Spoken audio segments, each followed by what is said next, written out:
ya. Jadi di sini itu saya mau menjelaskan tentang yang kriteria yang berat ya. Untuk kriteria yang berat itu dia sudah harus perlu dipantau di rumah sakit, perlu perawatan di rumah sakit.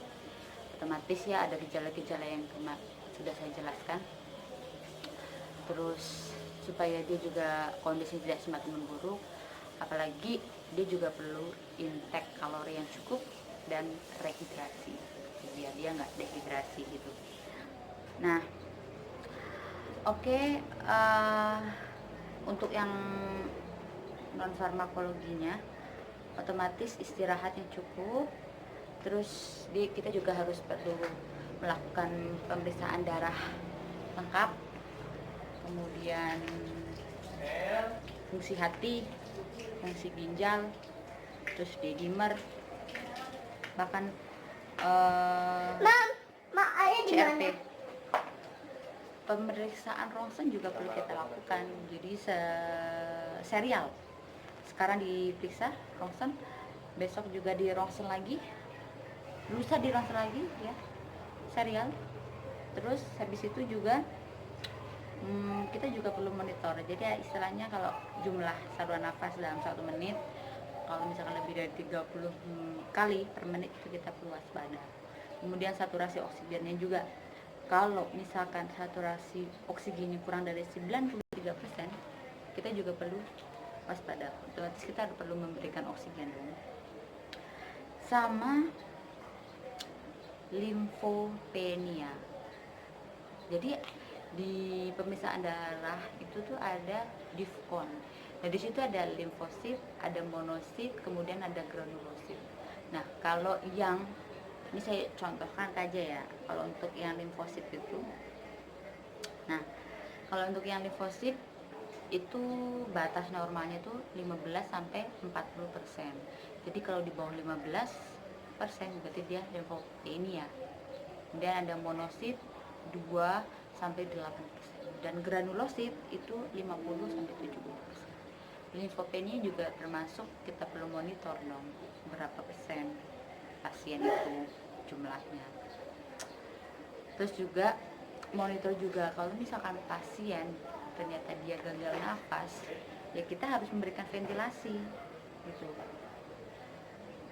Kita juga harus memberikan oksigen pakai NRM 15 liter per menit. Dan juga pasien tuh kita berikan, ada banyak sih hitung-hitungannya nih. Terus untuk yang farmakologisnya itu berarti diberikan kloroquine fosfat itu 500 mg 2 kali 1 pil ya, itu 1 sampai 3 hari, kemudian lanjut 250 mg oral juga atau pil 2 kali 1 ya, hari ke-4 sampai hari ke-10, atau hidroksikloroquine itu diberikan 400 mg dalam 24 jam, habisnya 1 kali 1 oral untuk 5 hari gitu. Terus juga ada antibiotik azitromisin 500 mg itu diberikan 1 kali 1 selama 5 hari, atau levofloxacin 750 mg itu pakai intravena ya, otomatis pakai itu ya, infusan, injeksi selama 5 hari. Nah, kadang kita juga ngasih antivirus, pakainya oseltamivir 75 mg dalam 12 jam oral, atau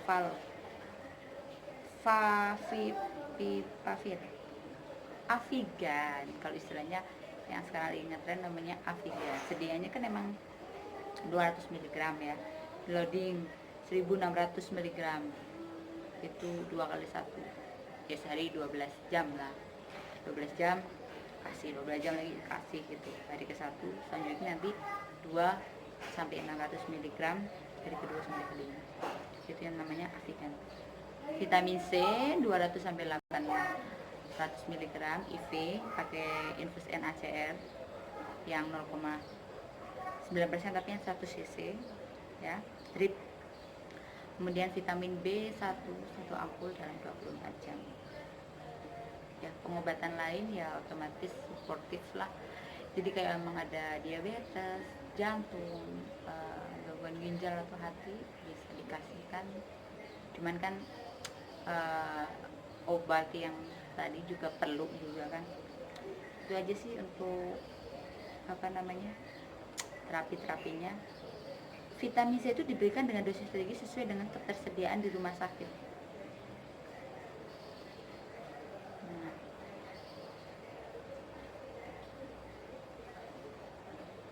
contohnya kayak aku nih, aku juga baru aja diinfus vitamin C. Cuman itu tuh fungsinya supaya daya tahan dari dalam tubuhku itu bagus. Semuanya kan nyari vitamin C yang bentuknya tablet oral itu susah loh sekarang. Saya nyari agak langka, termasuk yang mungkin di share sama kalian kayak masker gitu juga langka. Itu aja sih, mungkin ini juga udah cukup sore. Saya udah menjelaskan yang tadi dengan orang tanpa gejala, kemudian gejalanya ringan, gejalanya yang sedang, berat ya, hingga ini kan sudah gejala yang berat juga ya. Nah, cukup itu aja. Pokoknya isolasi, kita juga harus memberikan edukasi dan vitamin C. Jangan lupa masker. Oke, semoga bermanfaat.